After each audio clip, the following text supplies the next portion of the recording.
before. Congrats on the win. What were your thoughts on the overall match? Yeah, look, I thought, it was quite a mature performance by the group. We came over here on a bit of a mission in how we wanted to play, and for a large part of the game it was on our terms. First half we probably didn't reward ourselves with the dominance that we had for a big part, and to West Coast credit, their pressure lifted and their ability to transition on the back of some of those turnovers enabled them to hit the scoreboard. But then once the game settled again and the players were able to adjust and get the game looking the way that we wanted it to, we're able to hit the scoreboard pleasingly and get the result we're looking for. Yeah, just in the box, we were stunned that you guys were trailing at half-time, given the utter dominance, especially in the clearances. As a coach, what was going through your mind at that stage, knowing you were so dominant yet hadn't been rewarded? Yeah, look, it's a good problem to have. There's going to be times in the game where you have dominance and they just defend really strongly, and they defended their D50 incredibly well, and we probably missed some of the opportunities that we could have taken early in the game. But as a coach, it's a great problem to have. Your players are up for it. You've got the game the way you want it. It's just about maximising the opportunities you got. And as I said, I thought it was a mature performance because when you come away on the road and you don't get reward and the opposition get momentum, it can test your mentality. And to the players' credit, they were able to lean into that, step up and get the game back the way we wanted it. You've coached Max for a long time. Does performances like that, they still stun you a little bit? Yeah, they do. As I said last week, you're probably watching one of the greatest of all time.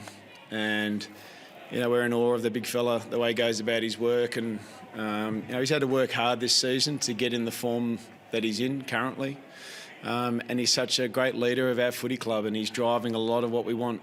After being 0-5, he said enough's enough, and is driving the right things internally along with all the leaders.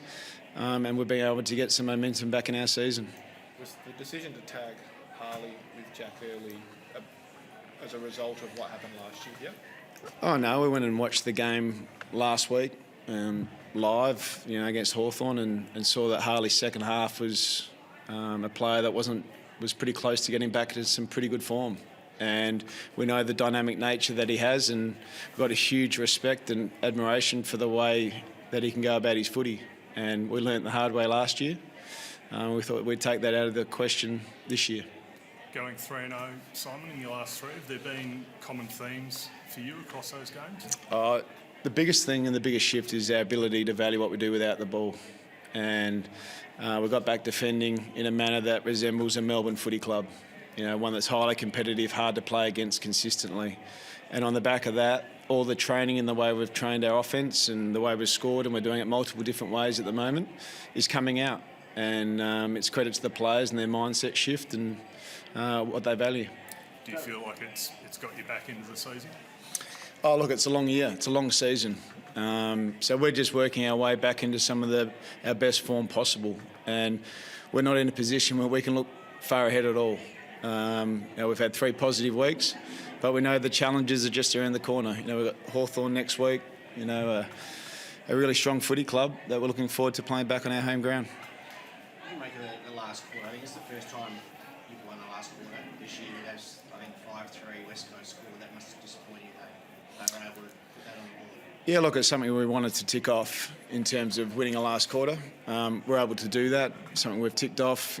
Last week, we were very close, and we took some personnel off, which made that a little bit more difficult last week. But we think we're running out games well. We think we're certainly got the capacity to, and tonight we're able to do that. Although we weren't pleased that the opposition kicked 5 goals, but we're able to hit the scoreboard pretty heavily ourselves.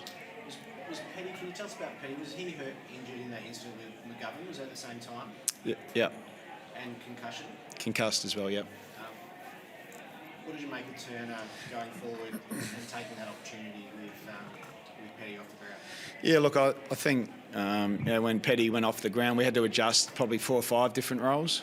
Langford went inside, Rivers went down back, Turner went forward, Chandler went to a wing. And I thought our players' ability to change their role and still be quite dominant in the game. Turner's kicked 3. I thought Chandler's game was outstanding, and as was Rivers and Langford. So the ability to adjust, and that's what I say when I say it was a mature performance.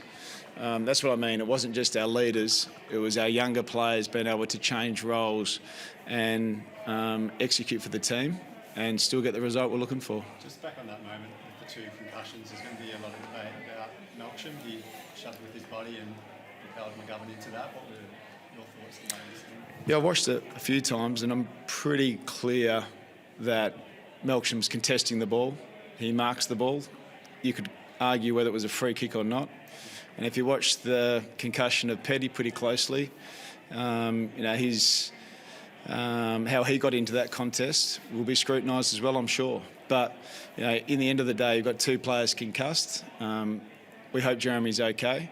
You certainly don't want to see concussed players in the game. But it wasn't, a push in the back, a push into a contest. He was contesting the ball, and the rules say you're allowed to contest the ball. And I'd argue that it wasn't even a free kick and it was a mark, and he should have been having a shot at goal. We know that. Sorry. No, so there might be some debate around it, but these are the type of things in footy that are going to happen at time to time.